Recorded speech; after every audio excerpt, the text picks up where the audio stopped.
All right, thanks for joining me today on my channel, and this is Discovering My Money, and well, I'm talking about budgeting. So, well, before we get started, let's kind of get into it. I've got a goal to be monetized in 4 months for this channel, and right now I have 8 subscribers. So it's a new channel, obviously. Well, it's not totally new. I've been doing it for a while, but I stopped. I'm back at it, and I'm refocused primarily on budgeting, right? So I had a few other... Oh, wow, what a mess going on today. Bad hair day, can't get my camera lined up. But I want to have 100 subscribers by the end of May and 1,000 by the end of August. And so that's monetization.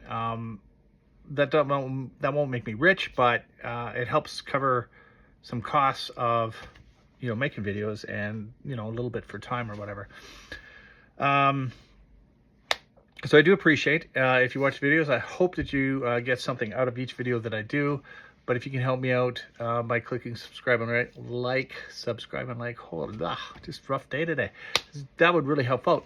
So the thing I wanted to focus on today was, might be more important for somebody who has less money. You don't have a huge income, but even if you do have a larger income, it's still a good idea to kind of do this. So we've talked about budgeting, giving yourself an emergency fund. I've talked about that, but I think you should also have a spending fund. So how that would work in my mind is you give yourself a certain allowance that you can use just for entertainment. But so you got all your major bills paid for. You give yourself a certain amount for groceries and so on and so forth. Like some things are variable, like you're not going to spend the same at the grocery store every time you go in. So you give yourself X amount of dollars per week. And so these things have some variability to them. So you can kind of budget that in. You typically probably want to give yourself the higher amount that you think it's going to be. And then whatever's left over, you can put that towards either paying off debt or what have you. And then the emergency fund is for like the fridge breaks down. You lose your job, you get sick, you're on insurance for extended period of time. Look, those are kind of things your emergency fund would cover, because insurance won't give you the full amount of money. You lose your job, it's going to take you, even if you get a job right away, it's still at least a month, right? By the time you apply, they interview you, they set up a start date. The month is the bare minimum. So you're going to have to plan for several months, I think, for an emergency fund. But a spending fund would be like this. So you got yourself your general entertainment. So say you like going to movies. So you say, I'm going to give myself an entertainment fund. I can go to a movie once a week. That's popcorn, that's drink, that's whatever, right? So just an example. You can apply it to whatever entertainment you like to have. Okay, so that's great. That's my regular entertainment. But this summer's coming up and there's a couple concerts I want to go to. How do I budget for that? Because I'm not going to give myself a monthly spending that I'm just going to get rid of money, and then the concert comes up, I'm still not going to have any money. I'm just spending more on a weekly basis. So I want to have some constraints on what I'm spending on a weekly basis, but I also want to have money for some of these extra things that come up, so I can pick and choose some bigger events that I might want to go to. But I'm not going to say the concert tickets are $200. I haven't been to a concert for a long time, but let's just say you want the $200 tickets, but that's more than what your allowance is, or maybe that's going to take up your whole allowance, or it's going to take up a large portion of your allowance, depending on how much you allow yourself for entertainment. So now you're like, okay, well, I'll just spend it. All right, so that money's coming from somewhere, and everything's used up, right? Because you've allotted your money to certain things. But now that $200 is coming out somewhere, most likely it's coming out of your savings. Worst case scenario, it's coming off your credit card, and now you are paying interest on it. So it's not the $200 anymore, it's $200 plus whatever interest you have from the portion you didn't pay back. All right, so let's go into this spending account. So a spending account would be similar to an emergency account. So you want to do certain things. Let's say, so you got your emergency account set up. It's not going to be your vacation fund, because you put a special amount of money away for that, because you know how much approximately you're going to spend. Like say you like hot vacations, all inclusive, so it's going to be like $4,000, $5,000, whatever the number is. I'm not going to I'm not going to put a number on it, but you put a number on what you want. And so you have that separately, but now there's this extra spending account for things like, concerts or just special things that you might want to buy. I want these new sunglasses. I want this or new that, right? And they're going to be one-offs, things you're not going to buy monthly. That's the spending account. So you're going to put money away from the spending account. Dun, dun, dun, dun, dun, dun, dun, dun.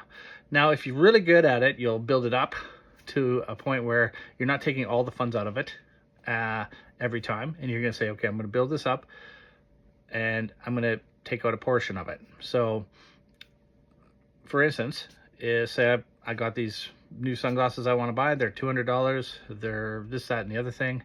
But I only have $220 in my account. I'm going to hold off because I know there's a concert coming up I want to go to, and so on and so forth, right? So the spending account, you're going to say, I'm going to put so much into it. Now, at some point, you're going to realize you're saying no to things, and you'll be like, okay, well, is it more important for me to have money to go to these events or to buy these extra things?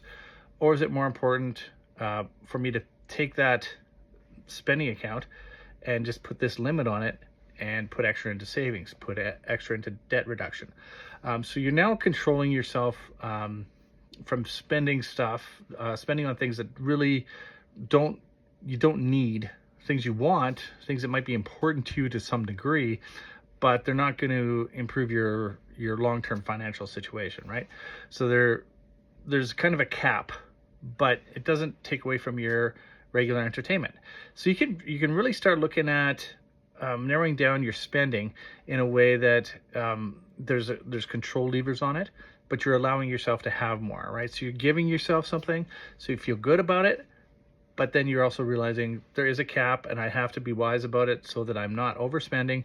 I'm not taking away from my savings. I'm not taking away from my retirement. I'm not taking away from my debt reduction.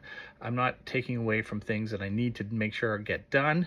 And there's some responsibility for it, but I'm still getting more than just my weekly night out at the movies, right? So I'm getting my regular entertainment. So I'm, kind of keep myself happy on a regular basis, but I also give myself a little bonus here and there. But I have to figure out how I'm going to control that. So I have a set amount of money that goes into this, and I have to determine how I want to spend it. And if I have nothing there, it's no good. So keep trying to build that up. For example, if those tickets are $200, then you might want to have the account at some point up to $500. So if you go out and buy the concert tickets, you still have $300 left over. So if something else comes up, you still have some money for that. That's just an example. You can set up however you want to do it. Now, I used to have a whole bunch of different accounts at the bank, savings accounts. I didn't get charged any fees because they were savings accounts. This is in my old bank. So I did get fees on my regular checking account, but I had all these savings accounts, no fees on them, and I give them all different names. So they were going to different places. So I had my emergency fund, which I've already stated I didn't use as well as I'd like to or needed to, but I also had different things I did for spending, right? I even had money I put away for my kids' birthdays, my nephew's birthday. So I had made sure I had birthday money for people, and I was only putting like a little bit away each time. And if I went a little bit over it, I didn't really worry about it too much. I was always pretty close to what I knew I would spend on their birthday, and I kind of had a budget for it. So that is kind of how I divided mine up a lot, and I kept myself fairly strict on what I could do. And I knew once I took that money out, I had X amount left over for groceries and other expenses that were there. And I also gave myself an allowance, so on and so forth. So this is all kind of ways you can do it. You can plan it by putting it in a jar, which I don't really recommend. If your bank allows you to have multiple savings accounts, you can open multiple savings accounts. Or you can do it on a spreadsheet. So whatever works for you, and I have this amount available to me, that's a great way to do it. And you just put it aside into a separate account, and you keep track of it that way. It's a lot more difficult, I think, if you're doing it on a spreadsheet and then putting it all in one account. It requires a little bit more organization. It is possible if you can do multiple accounts. The other thing you can also do is there might be a bank you can do that might give you some interest. That's a little bit more than like 0.5%. So you can maybe look at utilizing multiple different banks that might have some benefit to holding money in them. All right, so that is what I would call your spending account, or something you can budget for those little extra expenses, little extra things you want to do to kind of reward yourself, things that you don't want to miss out on, but you're also being responsible and taking care of your money to ensure you're not going over your budget. All right, so click subscribe and like. Help me get to my 100 this month for subscribers. I'd really appreciate that. And I do have some links down below if you're looking for some basic budget information.